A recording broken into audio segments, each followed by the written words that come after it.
स्वागत है आपका। हिंदू पराशर जी, वक्तव्य प्रस्तुत कीजिए अपना। जी, राधे राधे गुरु जी, प्रणाम। हरि ओ अस्मत् गुरुभ्यो नमः। अस्मत् परम गुरुभ्यो नमः। अस्मत् सर्वगुरुभ्यो नमः। श्री राधा कृष्णाभ्यां नमः। श्रीमते रामानुजाय नमः।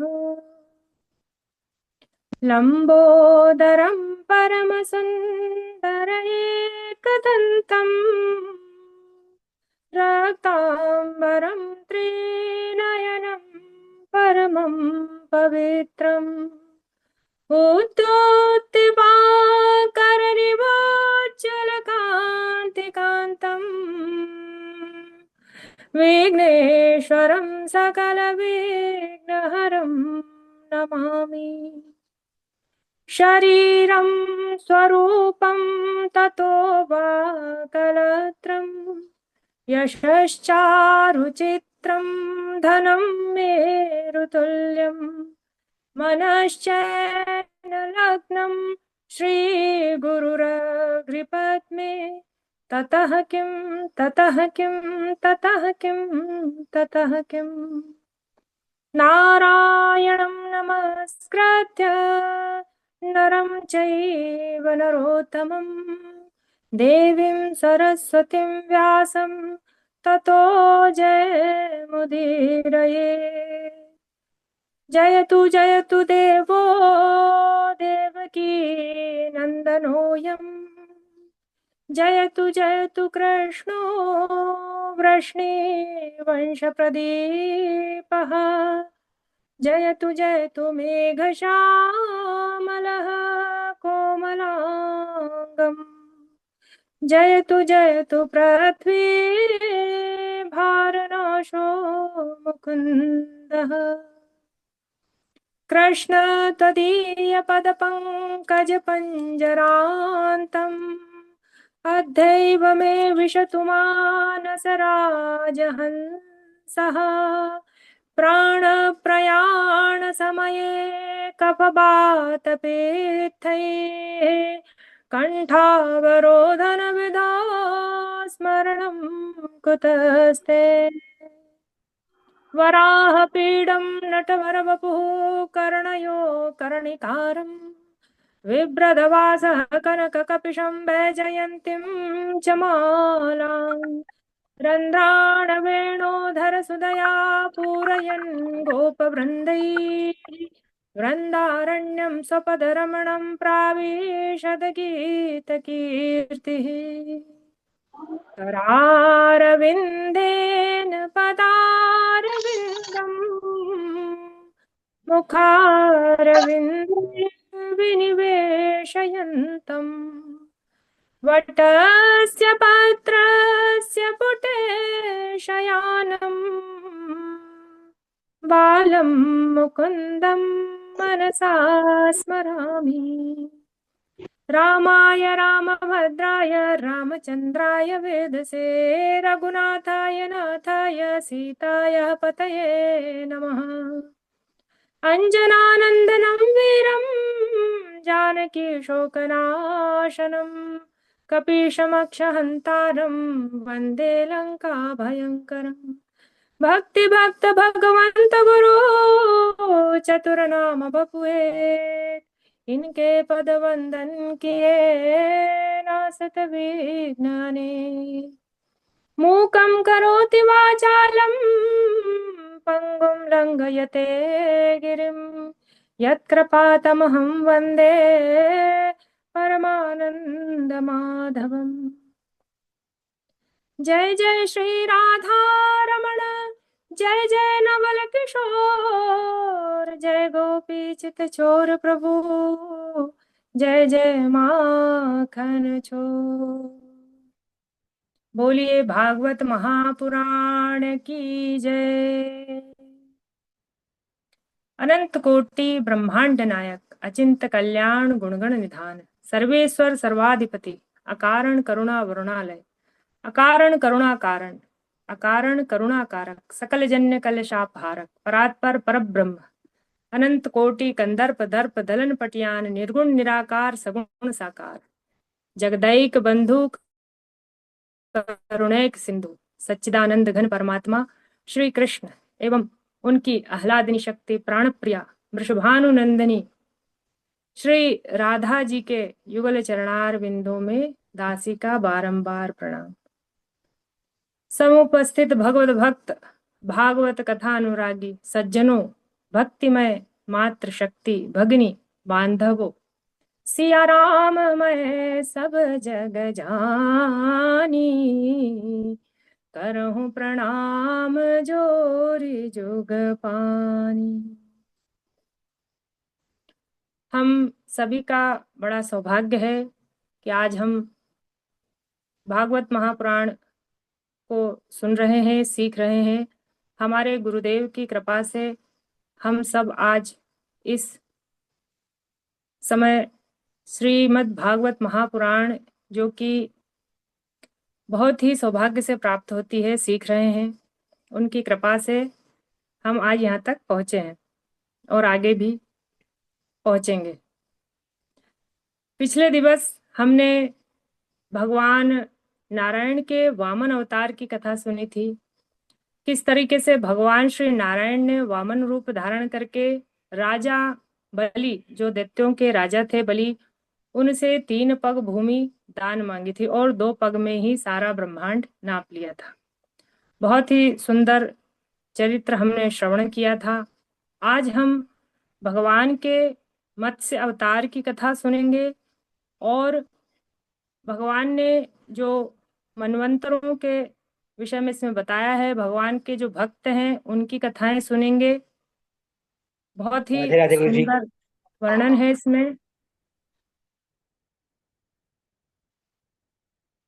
आज हम मत्स्य अवतार की कथा श्रवण करेंगे। राजा परीक्षित जो हैं वो सुखदेव जी से पूछते हैं कि गुरुवर, भगवान नारायण ने मत्स्य अवतार धारण किया था, वह किस प्रयोजन से किया था? भगवान नारायण ने मत्स्य अवतार लिया था, वह किस प्रयोजन से लिया था?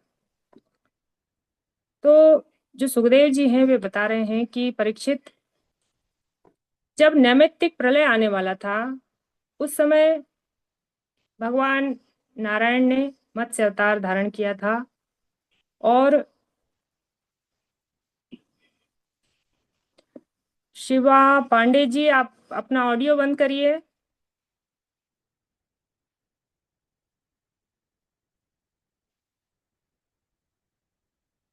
शिवा पांडे जी, ऑडियो बंद करिए आपका।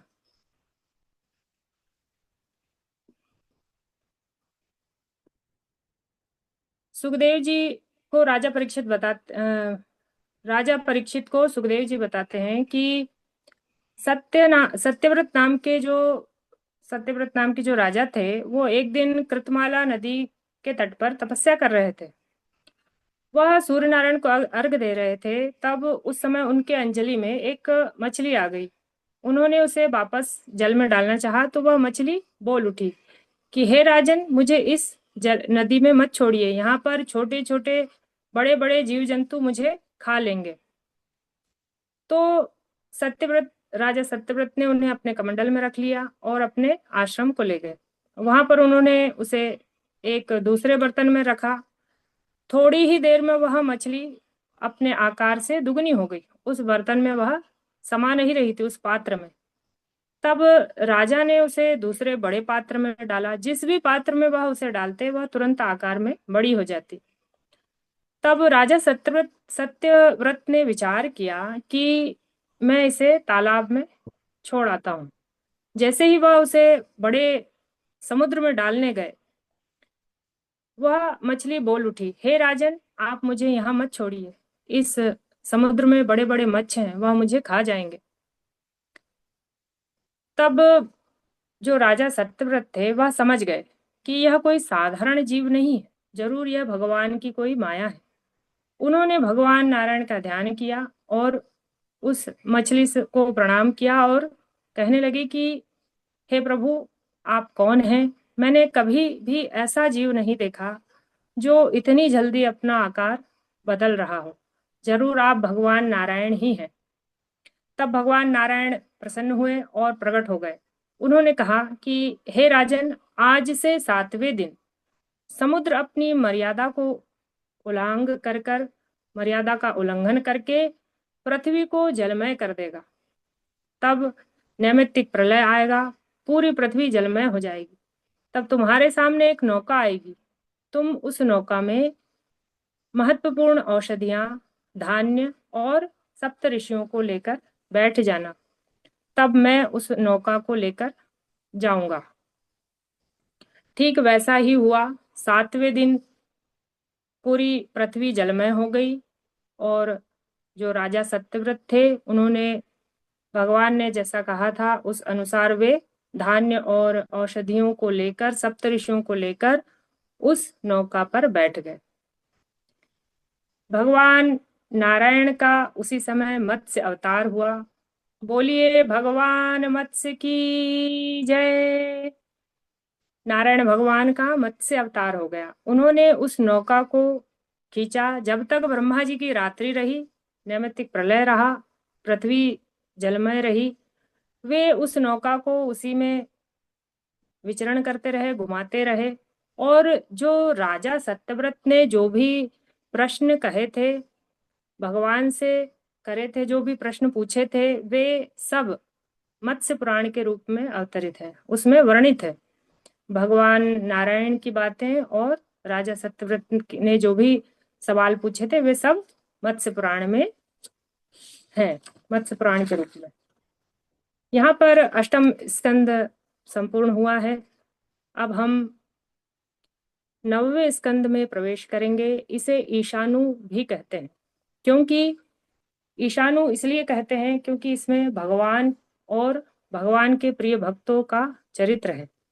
ईशस्या भगवतः कथा तद अनुयायिनां भक्तानां च कथा ईशानु कथा। जहाँ भगवान और भगवान के प्रिय भक्तों की कथाओं का वर्णन किया गया हो, उसे ईशानु कथा कहते हैं। अब यहाँ पर राजा परीक्षित सुखदेव जी से फिर प्रश्न करते हैं कि हे गुरुदेव, जो सत्यव्रत थे राजा, वे इस कल्प में वैवस्वत मनु कहलाए, तो मैं उनके वंशों के बारे में आपसे जानना चाहता हूँ। तब सुखदेव जी कहते हैं, श्रूयतां मानवो वंशः प्राचुर्येण परन्तप न शक्यते विस्तरतो वक्तुं वर्षशतैरपि।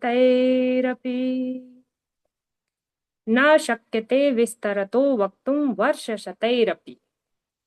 हे परीक्षित, मैं तुम्हें संक्षेप में मनुवंश का वर्णन सुनाता हूँ, क्योंकि सैकड़ों वर्षों में भी मनुवंश का वर्णन विस्तार पूर्वक नहीं किया जा सकता।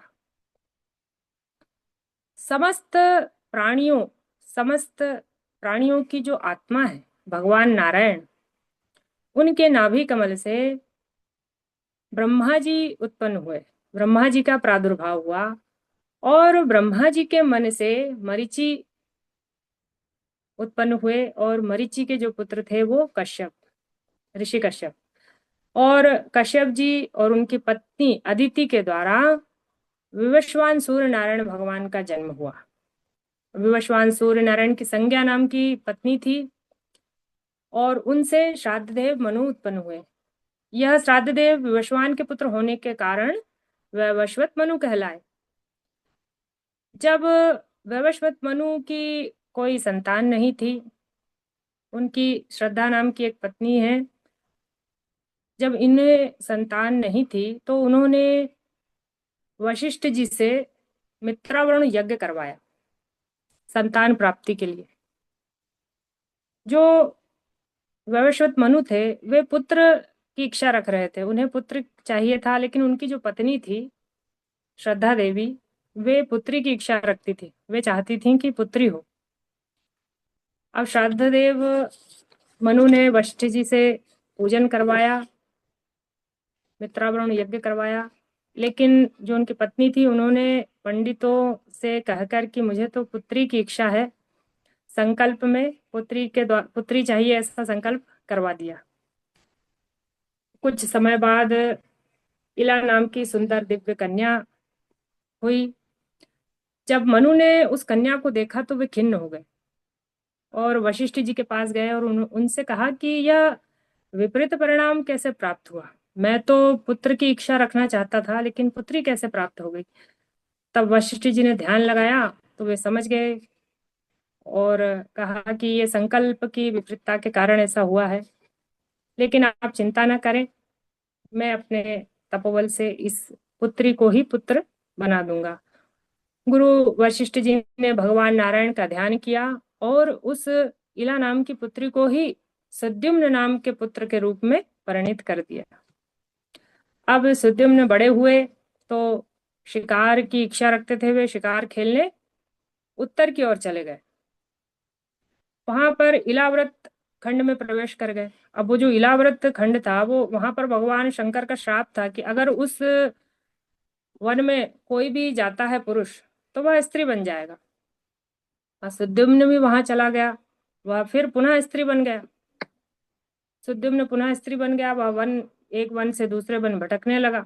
वहां एक बार चंद्रमा के जो पुत्र थे बुद्ध, उनकी दृष्टि उस पर पड़ी। दोनों ने एक दूसरे को देखा, मोहित हो गए, फिर उन्होंने विवाह कर लिया और उन्हें पुरुरवा नाम का एक पुत्र प्राप्त हुआ। कुछ समय बीता, सुद्युम्न की दुर्दशा बड़ी खराब थी, वह दुखी था। उसने वशिष्ठ जी का ध्यान किया। वशिष्ठ जी आए और उन्होंने उसकी ऐसी हालत देखी तो भगवान शंकर को ध्यान करने लगे, भगवान शंकर का ध्यान करने लगे। भगवान शंकर प्रकट हुए तो गुरु वशिष्ठ ने कहा कि हे प्रभु, आप इसे इसका पुरुषत्व लौटा दीजिए। तब भगवान शिव ने कहा कि ऐसा तो नहीं हो सकता, परंतु हाँ, 1 महीने, ये 12 महीने होते हैं एक साल में, तो यह 1 महीने में पुरुष रहेगा और 1 महीने स्त्री। ऐसा कहकर भगवान शंकर अंतर ध्यान हो गए। अब जो सुद्युम्न था वह अपने नगर को लौट कर आया। उसे वहां कोई ज्यादा सम्मान नहीं मिलता था, क्योंकि वह 1 महीने स्त्री रहता, 1 महीने पुरुष रहता। वह यह सब सहन नहीं कर पाया और सब कुछ छोड़कर, राज्य को छोड़कर वन में चला गया। अब यहाँ संतान न रहने के कारण विवशवात मनु फिर दुखी हुए। उन्होंने फिर से भगवान नारायण को प्रसन्न किया, उनका ध्यान किया। तब भगवान नारायण प्रसन्न हुए और उन्होंने, जो मनु थे, विवस्वत मनु, उन्हें 10 पुत्र प्रदान किए।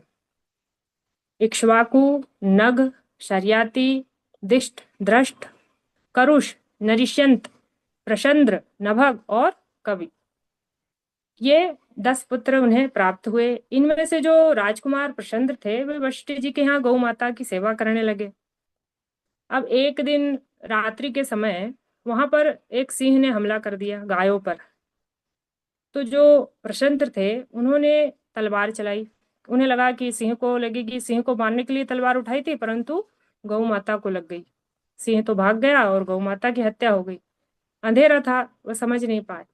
सुबह जब वशिष्ठ जी ने देखा कि इसके द्वारा तो गौ माता की हत्या हो गई है, तो उन्होंने उसे श्राप दे दिया कि तुमने शूद्रों की तरह कार्य किया, जाओ शूद्र हो जाओ। अब वे वन की ओर चले गए और वहां तपस्या करने लगे। भगवान को उन्होंने प्राप्त कर लिया। देखिए, जो हमारे ऋषि मुनि होते हैं, उनकी जो, अगर वे श्राप भी देते हैं तो वो भी व्यर्थ नहीं जाता। संत हृदय नवनीत समाना, उनका हृदय तो बड़ा ही कोमल होता है। यहाँ पर हमने मनु के जो पुत्र थे प्रशंद्र, उनका चरित्र सुना। अब यहाँ पर सुकन्या का चरित्र आता है। सुकन्या जो है वो सरयाती मनुपुत्र सरियाती की पुत्री हैं। जो सरियाती थे वो ब्राह्मणों के बड़े ही परम भक्त थे। एक दिन वे ऋषि चमन के यहाँ अपनी पुत्री को लेकर गए घूमने देखने। तब उनके आश्रम में वे सभी घूम रहे थे, देख रहे थे, तो जो सुकन्या थी उसने एक वामी का ढेर देखा। उस वामी से दो ज्योतियां निकल रही थी। वह समझ नहीं पाई, उससे उत्सुकता के कारण उसने एक कांटा तोड़ा और उन वामियों पर चुभो दिया। उन वामियों से प्रकाश निकल रहा था, दो ज्योतियां दिख रही थी, तो उसने उन पर कांटा चुभो दिया। जैसे ही उसने कांटा चुभाया उसमें से रक्त बहने लगा। वह बहुत घबरा गई। इधर राजा के जो सैनिक थे वे भी बहुत डर गए, घबरा गए। तब सरियाती समझ गया कि जरूर यहाँ पर कुछ ना कुछ गलत हुआ है, चमन ऋषि का कुछ ना कुछ अपराध हुआ है। बड़ी सावधानी से सभी लोग उनकी प्रार्थना करने लगे, चमन ऋषि को मनाने लगे, प्रार्थना करने लगे।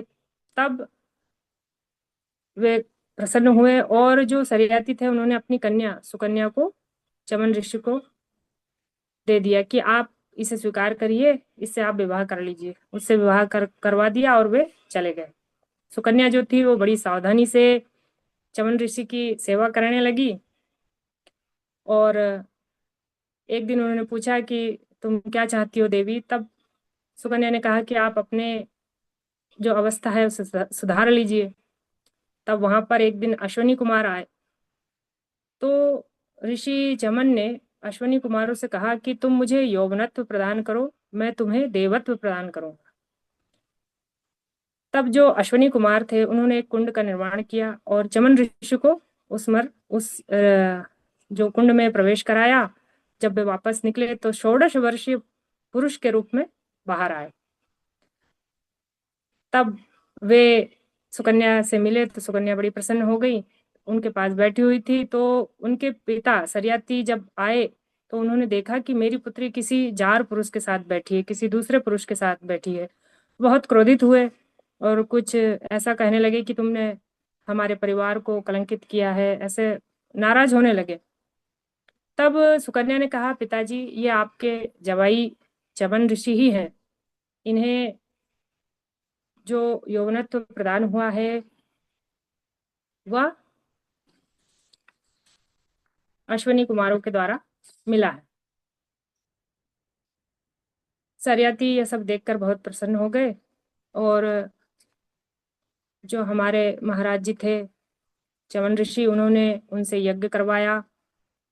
आगे बहुत सुंदर इसमें और कथा है, वो हम अगले दिवस सुनेंगे। आज यहीं तक विश्राम करते हैं। सभी को जय श्रीमन नारायण।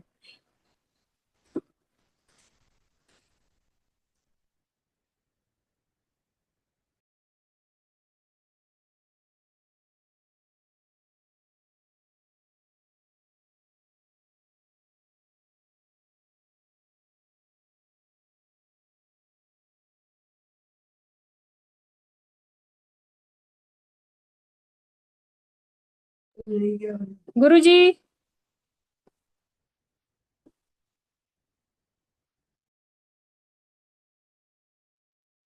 गुरु जी राधे राधे। राधे राधे गुरु जी। जी। हाँ जी, राधे राधे। ठीक है, आवाज आ रही है हमारी? Yes sir. क्यों भैया, गुरु जी मेरा ऑडियो दिखा आपको ठीक से? यहाँ नेटवर्क की भी थोड़ी प्रॉब्लम थी। नहीं नहीं, अब